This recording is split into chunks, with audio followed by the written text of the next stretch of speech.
I know they actually did Aukmar Mansion on Hamilton Mountain, which is rare. Too. They did Custom House, yeah. Because they and one of the places we got involved, surprisingly, was the Guelph Jail. Mm-hmm. They did the Guelph Jail. So before the show, we got to go and tour it. It was an active military base. I remember watching that Custom House episode, and I'm watching the TV, and I'm screaming at the TV. It's like, no, your information is all wrong. They're just kids, Ian. Oh, I know. Just I've done so much research on that building and then this TV show comes along, and it's like, no, that's not accurate. Well, you know what their goal was to freak out the kids, right? Before they locked them in a dark building at night. Everything on the show, it was all about the Dark Lady. Like in every room they went to, it's like, and they had their fancy equipment. They looked more like Ghostbusters, with the big proton packs and everything. But everything was the Dark Lady. Mm-hmm. Everything. It's like, no, sorry, no. I was thinking about that. I wonder if they could still do that show today. Because it was kind of like, if you think about it, like the premise is, let's take a bunch of willing children and lock them in haunted buildings at night and see what happens and film them freaking out.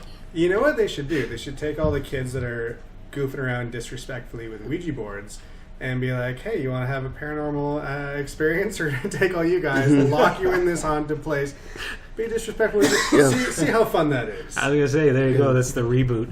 Ghost Trackers. And there was this also another series. I don't recall the name of it. I think it was called Fear or something. It was on Much Music. Oh, yeah. I loved that show. But I think they treated it more as a game show. Yeah. It was Who Could Last the Longest. But it was neat. Yeah. I remember I think it was an MTV series or... Yeah. I like BuzzFeed Unsolved. And I know it's got that kind of crappy BuzzFeed tag on it, but a lot of people think that way because it's I think to really understand the ghosts of a place, you have to understand the history of it.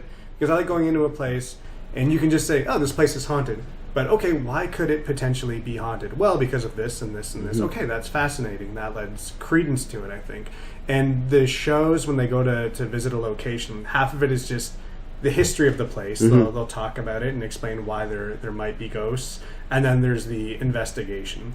And it's been, I don't know, 5 seasons, and they've never experienced anything, never seen anything. But by peppering in the history and not focusing on jump scares or cheap tactics, I don't know, it kind of changes the mood rather than just you're watching a show where it's, the green cameras and they're almost aggressively going into a place and something's happening, but they're never explaining why something might happen.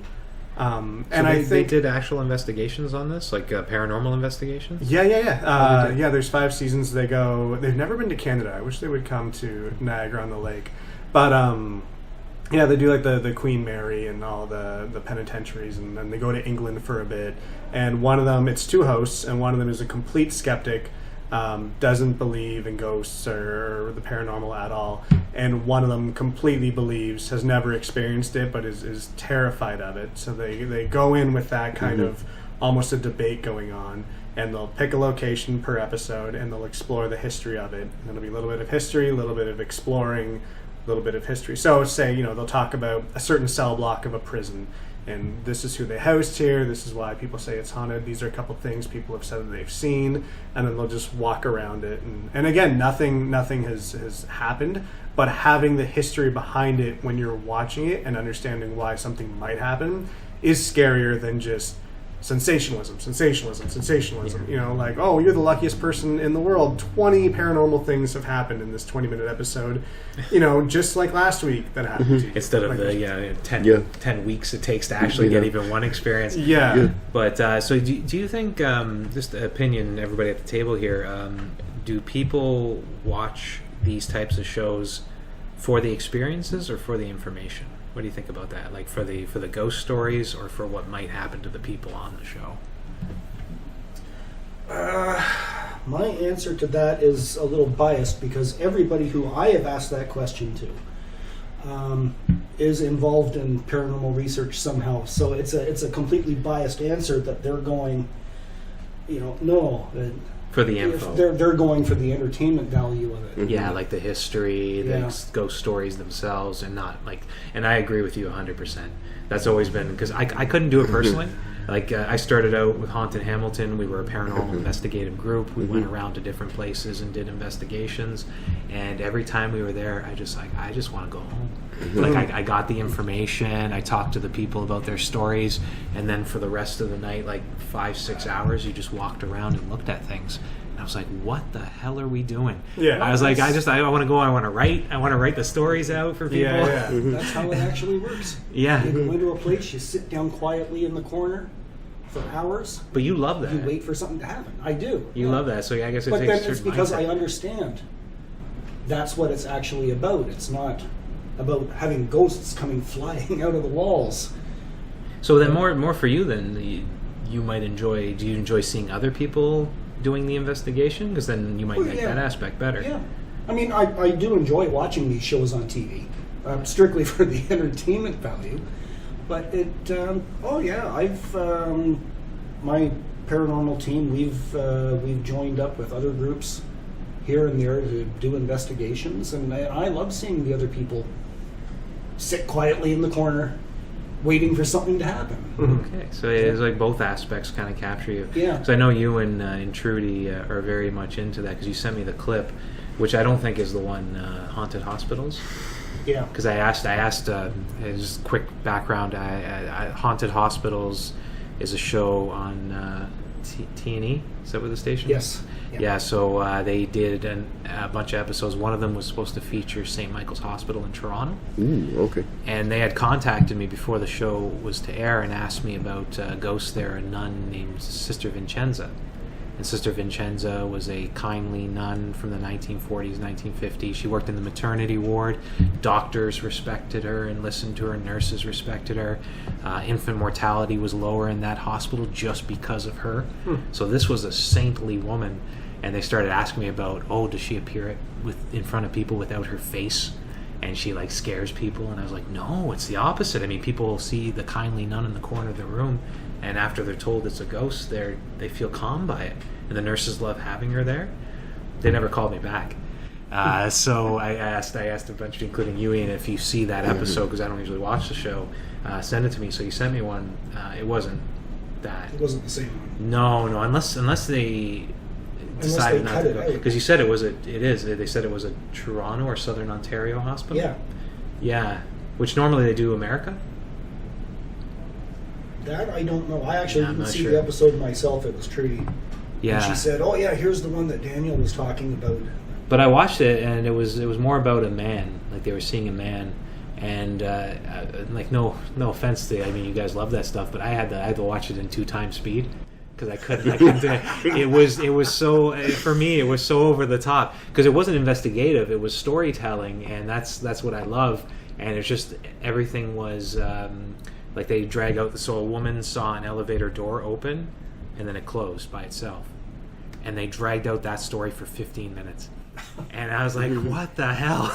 It's like it was an elevator door. It opened and it closed. 15 minutes. I basically just told you the story. But no, it was like how I felt on the inside about it. So yeah, I had to watch that 2 times. But yeah, no, sadly it wasn't that one. So for me, I enjoy the story aspect, not the investigative aspect, as long as the story is told well. Yeah. But what do you think, Aiden? No, I agree with that. Because like I said before, like when I do your ghost walks, like I love them and I love walking around and everything. But the thing that I really take home with me and can sometimes, scarier than the experience are the stories, are the historical human stories behind it. I love that part. I don't know. I'm not a very patient person. Like I feel like I would deal with an actual ghost investigation like I would fishing, where it's just like I love reeling it in. I hate sitting in the boat for an hour and a half waiting for it. You just wanted to happen. Yeah, exactly.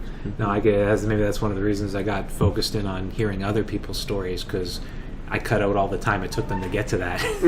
It just made it easier. But I would. Second. Yep. You were mentioning about the aspects of a good ghost story, because I was mentioning earlier how the elevator door opening and closing doesn't make a good ghost story, and maybe this is one of the another reasons why that it's made fun of, is because it'll take 15 minutes to tell that instead of connecting it to actual history. So, for example, I'll give you a Niagara on the Lake example. One of the stops that we stop at is the Apothecary.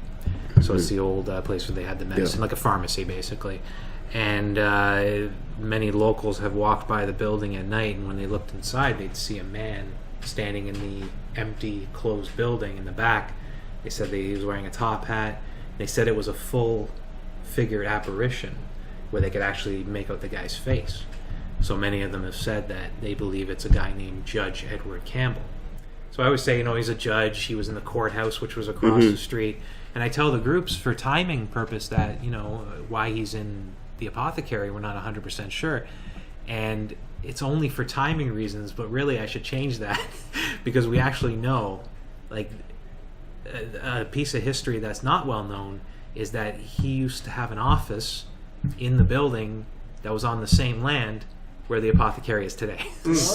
So it does connect on the other side of it. So there's a robust story. Here's a ghost that the townspeople saw. They believe they know who it is. So now you ask the question, why could that possibly have occurred? And then it comes to the very end that this is the building that he loved, and he's still there, and he's not leaving. And then you could always go on. The next thing is, what is he doing to people? And then you go inside, and you can talk to Judge Campbell, and you can have your communication tools. That is a ghost show I would watch because now you've created the context. Here's who we're looking for. This is what happened, instead of some dude opened and closed an elevator. You know what I mean? Yeah. But that's one thing I guess probably people find strange is that they know of a ghost that's in one building, and then they know of the same person, or at least the ghost of the same person in another. Sometimes that can be difficult for someone to grasp. Like, okay, how can a ghost be in two places? Is it the same energy that's in both places, or is it residual energy in one place and something else in another? But even that can be misconstrued. Like if somebody comes on the Niagara on the Lake tour.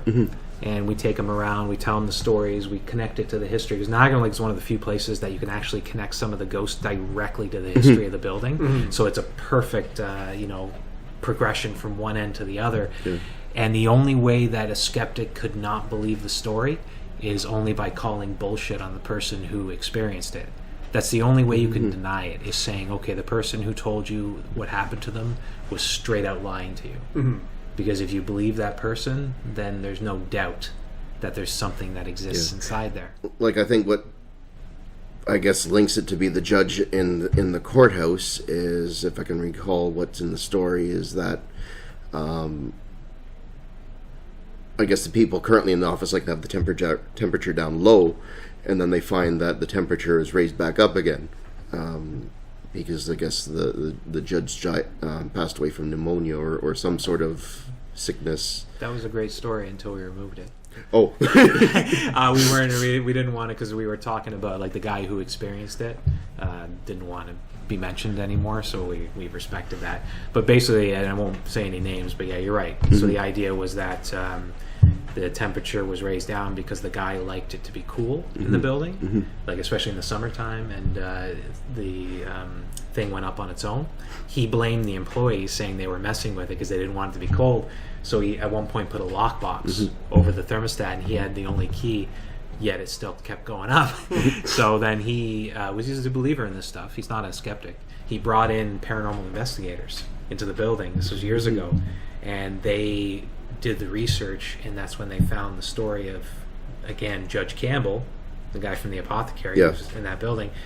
Judge Campbell died of a pneumonia that started when he got sick because his office in that building was too cold during the wintertime. So they say it's his ghost raising the thermostat because he doesn't want anybody else to die the same way. And that's another example of a great story that comes from history Yeah. to now. Yeah.